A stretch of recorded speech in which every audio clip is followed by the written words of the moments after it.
Hola, soy Pepe Pérez Rivera. Bienvenidos y bienvenidas a este espacio a Hombros de Gigantes. Desde aquí intentaremos abrir una ventana hacia la física y la química de secundaria. Si la propuesta te parece interesante, ánimo y vamos al lío. Vamos a estudiar para el curso de primero de bachillerato el tema de fuerzas, y en particular el apartado Concepto de fuerza y procedimientos elementales. La fuerza es una magnitud responsable del cambio de velocidad de un móvil, es decir, si el móvil está parado lo puede poner en marcha, comunicándole una cierta velocidad, o bien si el cuerpo tiene una cierta velocidad, puede alterar el valor de la misma, es decir, puede producir una aceleración. Y además puede producir a su vez una deformación de ese cuerpo. Las unidades con las cuales vamos a medir esta magnitud en el sistema internacional es el newton, en el sistema cegesimal, la dina, en el sistema técnico, el kilopondio o kilogramo fuerza. Un newton es un kilogramo por metro partido segundo cuadrado, una dina es un gramo por centímetro partido segundo cuadrado, y en el sistema técnico la magnitud es fundamental. Vamos a buscar la relación entre newtons y dinas. Si tenemos en cuenta que un newton es un kilogramo por metro partido segundo cuadrado, pasaremos los kilogramos a gramos y los metros a centímetros. Por tanto, un kilogramo son 1000 gramos y un metro son 100 centímetros. Después de operar, obtenemos 10 elevado a 5 gramo por centímetro partido segundo cuadrado. Si gramo por centímetro partido segundo cuadrado es dina, un newton será igual a 10 elevado a 5 dinas. En el sistema técnico, el kilopondio o kilogramo fuerza es la fuerza de atracción gravitatoria que experimenta la masa de un kilogramo. Por tanto, si el peso, la fuerza de atracción gravitatoria es m por g, si multiplicamos un kilogramo por el valor de g, obtenemos 9,81 newtons. Un kilogramo, por tanto, serán 9,81 newtons. La fuerza es una magnitud vectorial. Por tanto, a la hora de trabajar con ella, deberemos tener en cuenta los procedimientos básicos de cálculo vectorial. Veamos cómo sumar fuerzas. Las fuerzas concurrentes son las fuerzas que tienen el mismo punto de aplicación. Si dibujamos dos fuerzas con estas características, para sumar trazaremos por el extremo de la primera una paralela a la segunda y por el extremo de la segunda una paralela a la primera. Si unimos el origen común de ambas al punto de corte de las rectas trazadas, obtenemos el vector suma. Vamos a ver ahora un procedimiento fundamental que tendremos que utilizar en el desarrollo del tema. Es la descomposición de fuerzas. Vamos a descomponer una fuerza. Ten presente que descomponer es el procedimiento inverso a sumar. Yo cuando sumo tengo dos sumandos y obtengo el resultado. Cuando descompongo tengo el resultado y quiero los sumandos. Es decir, yo necesito dos fuerzas que en este caso, operando en las direcciones X e Y, cuando se sumen, la acción conjunta de ambas sea equivalente a la fuerza que tengo en este momento, a la fuerza F.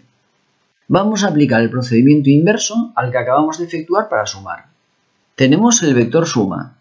El vector suma es la diagonal del paralelogramo, por tanto debe unir dos vértices del mismo.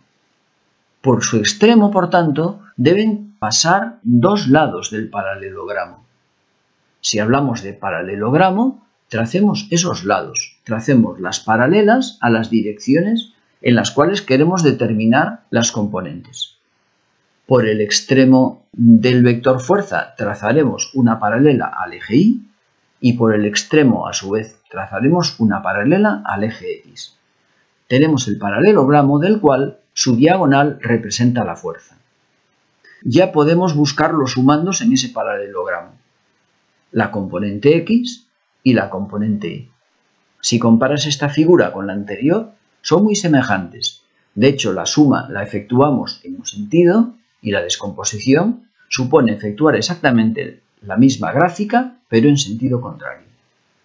Una vez llegados aquí y conocido el ángulo alfa y conocido el valor de F, podemos determinar Fx y Fy, siendo Fx el cateto contiguo al ángulo alfa y Fi el cateto opuesto, porque conviene recordar que cuando estamos hablando de un paralelogramo, los lados opuestos son iguales. Por tanto, FI es igual a este lado, que sería el cateto opuesto al ángulo alfa en nuestro triángulo rectángulo que aquí se representaría.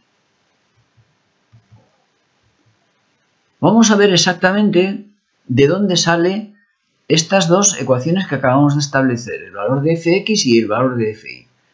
Para ello analizaremos dos conceptos previos de la trigonometría. En un triángulo rectángulo, si definimos los lados como A la hipotenusa, B y C los catetos, y tomamos como referencia uno de los ángulos agudos, podemos definir el seno de ese ángulo como la magnitud del cateto opuesto, en este caso B, dividido la magnitud de la hipotenusa, en nuestro caso A. El coseno sería la magnitud del cateto contiguo pegado adyacente al ángulo alfa dividido la longitud de la hipotenusa, y la tangente sería la magnitud del cateto opuesto a ese ángulo dividido la magnitud del cateto contiguo pegado adyacente a ese ángulo.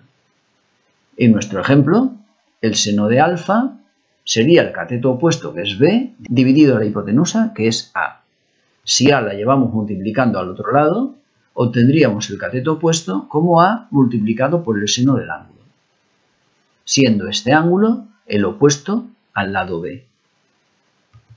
En la expresión del coseno, C, cateto contiguo partido hipotenusa A, la hipotenusa A podríamos pasarla también multiplicando al otro lado, de modo que el cateto contiguo a un cierto ángulo determinado en un triángulo rectángulo, el cateto contiguo a un ángulo agudo en un triángulo rectángulo, podríamos escribirlo como A multiplicado por el coseno del ángulo adyacente, del ángulo contiguo.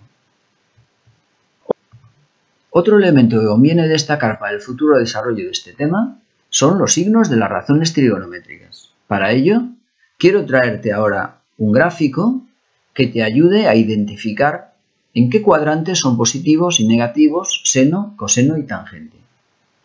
Aquí tienes una figura, primer cuadrante, segundo cuadrante, tercer cuadrante y cuarto cuadrante. Los signos de las razones trigonométricas se corresponden con la siguiente idea.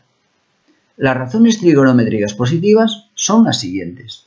En el primer cuadrante, tanto el seno como coseno como tangente son positivas todas ellas. En el segundo, recuerda este mnemotécnico, S de segundo, S de seno.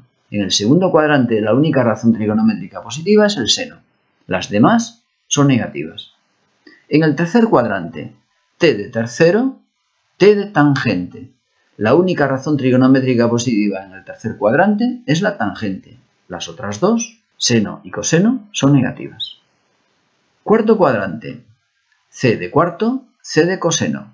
La única razón trigonométrica positiva en el cuarto cuadrante es el coseno. Tanto seno como tangente tienen signo negativo. Confío que esto te ayude a recordar cuáles son los signos de las razones trigonométricas. Y hasta aquí la sesión de hoy. Si te pareció interesante la propuesta, nos vemos caminando entre la ciencia, como siempre, subidos a hombros de gigantes.